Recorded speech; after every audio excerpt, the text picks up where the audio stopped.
Hi guys, welcome to our channel science for all. आज हम कुछ नया करने वाले हैं। मतलब नया ये कि जैसे कि हमारा पढ़ने का तरीका है, पढ़ाने का तरीका है, वो तो सेम रहेगा, लेकिन इस बार हम एक डिफरेंट सब्जेक्ट को पकड़ने वाले हैं।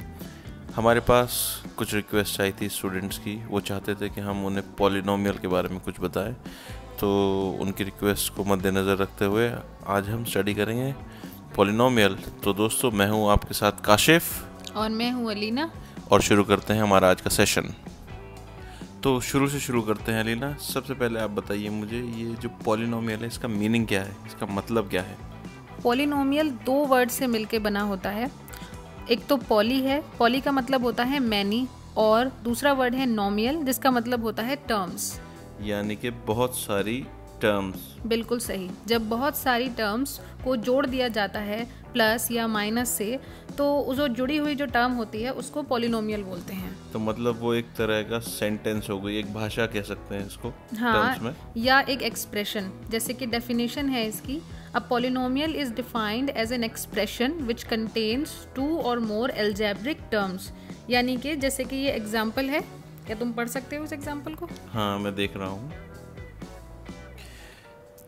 जो ये इक्वेशन है 2x² + 3x - 2, हाँ, ठीक है ना? यस। तो इसको क्या कहेंगे, कैसे है, थोड़ा एक्सप्लेन करो। यस, इसमें इस इक्वेशन में जो आपके नंबर 2 और 3 हैं वो कांस्टेंट्स हैं। यानी कि ये नंबर्स जो हैं वो इक्वेशन में लास्ट तक सेम रहते हैं, बदलते नहीं हैं, और ना ही हम इनमें कुछ चेंजेस कर सकते हैं। Okay, good. सेकंड जो आपकी x है, यानी कि जो इक्वेशन में है, उसको हम बोलते हैं वेरिएबल। अब वेरिएबल इसलिए बोलते हैं क्योंकि इक्वेशन जब हम सॉल्व करते हैं तो x की वैल्यू को हम चेंज कर सकते हैं, उसकी जगह पे हम वैल्यू पुट कर सकते हैं, तो इसलिए वो वेरिएबल है। ओके। और थर्ड चीज़ है आपकी एक्सपोनेंट। एक्सपोनेंट का मतलब होता है कि किसी भी डिजिट को या किसी भी चीज़ को आप कितनी बार मल्टीप्लाई कर सकते हैं। तो ये जो एक्सपोनेंट है ये हम वेरिएबल में यूज़ करते हैं या कांस्टेंट में? ये जो एक्सपोनेंट है ये आपके सिर्फ वेरिएबल पे लगता है, क्योंकि मैंने बताया था कि वेरिएबल चेंज हो सकते हैं, उनकी वैल्यू चेंज हो सकती है, तो इसीलिए एक्सपोनेंट हमेशा वेरिएबल के ऊपर होता है। समझ गया। और इन तीनों को मिलाकर हमारी पॉलिनोमियल बनती है। सुपर। ओके, तो ये जो नई हमारी इक्वेशन स्क्रीन पे है 2a³ + 3b² - 2c + 4, इसमें हमारे 2, 3, 4 जो है ये तो हुए कांस्टेंट, समझ गया मैं। a, b और c हो गए वेरिएबल्स। अब इस बार 3 वेरिएबल होगा इसमें। और जो एक्सपोनेंट्स हुए वो a³ a को मतलब 3 बार मल्टीप्लाई करना है, और b² मतलब b को 2 बार मल्टीप्लाई करना है। c की पावर 1 ही समझी जाएगी अगर कुछ नहीं होता। करेक्ट? यस। और अब हम पढ़ेंगे degree of a polynomial. Kashif, तुम्हें पता है पॉलिनोमियल्स जो हैं 4 तरह के होते हैं। हाँ, एक तो होता है कांस्टेंट या जीरो पॉलिनोमियल। हाँ, ये वो पॉलिनोमियल्स होते हैं जिनमें डिग्री 0 होती है। जैसे कि एग्जांपल हो गया 1, ना इसमें कोई वेरिएबल है, ना ही इसमें कोई एक्सपोनेंट है, तो ये है कांस्टेंट और 0 पॉलिनोमियल। तो मतलब नंबर अगर मैं 6 कहूँ तो वो भी 0 डिग्री का हो गया? यस, वो भी कांस्टेंट है। Okay, good. लीनियर के बारे में क्या कहना है? लीनियर होते हैं जो इनमें डिग्री होती है आपकी 1, जैसे कि 2x - 3। ओके। अब इसमें आपका x जो है वेरिएबल है, और x की डिग्री क्या है? 1। यानी कि ये है linear polynomials. Okay. Quadratic? Quadratic का मतलब होता है जिनकी डिग्री 2 होती है। ओके। और क्यूबिक?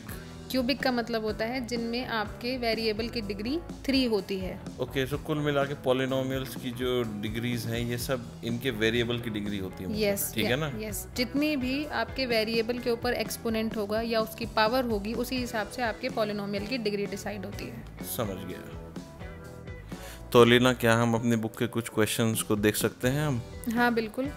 अब हम एक इक्वेशन सॉल्व करते हैं, यानी कि पॉलिनोमियल की वैल्यू निकालना सीखेंगे। ठीक है, हमारी स्क्रीन पे ये है x² - 3x - 4। यस। अब इस इक्वेशन में मैंने आपको बताया था कि वेरिएबल की वैल्यू चेंज हो सकती है। तो अब हम यहाँ पे वेरिएबल की, यानी कि हमारे x की वैल्यू 2 रख के चेक करेंगे कि पॉलिनोमियल की वैल्यू क्या आती है। x की वैल्यू हमने 2 क्यों पुट की, 1 क्यों नहीं की? हम 1 भी पुट कर सकते हैं, 3 भी कर सकते हैं, लेकिन क्योंकि बुक में हमें x की वैल्यू 2 पुट करने के लिए बोला है तो इसीलिए हमने यहाँ पे x की वैल्यू 2 रखी है। तो यानी अगर मेरा मन चाहे या इंस्ट्रक्शन हो बुक में कि मुझे 10 पुट करना है तो मैं 10 पुट करके भी वैल्यू निकाल सकता हूँ। सो हर वैल्यू का आंसर अलग आएगा, correct? Yes yes. Okay, got it. जब हमने हमारे वेरिएबल की वैल्यू 2 रखी तो क्योंकि x की पावर 2 है तो इसका मतलब x की 2 बार मल्टीप्लाई होगी, यानी कि x की वैल्यू 2 है तो 2 का पावर हो गई 2। उसके बाद -3 जो है वो हमारा कांस्टेंट है, वो चेंज नहीं होगा और उसकी मल्टीप्लिकेशन x से हुई है जिसकी वैल्यू हमने फिर से 2 रख दी है, तो 3 × 2 -4 जो कि हमारा फिर से कांस्टेंट है। ओके, तो इसके बाद यानी हमारा सेकंड स्टेप हो गया 2 का स्क्वायर 4 -3 2 6 -4। यस, और उनको सॉल्व करने के बाद हमारी जो वैल्यू आई है वो है -6। समझ गया। यानी कि इस पॉलिनोमियल की वैल्यू P2 यानी कि x = 2 पे है -6। Super.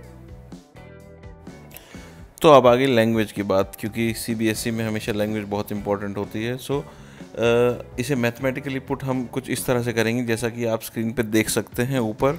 Late px is a polynomial, x variable, k is a real number, then when we put px so it will be p into k and then we put the values, yeah, as you can see on the screen, and the answer for the equation which we have solved would be -6 as we discussed before, correct?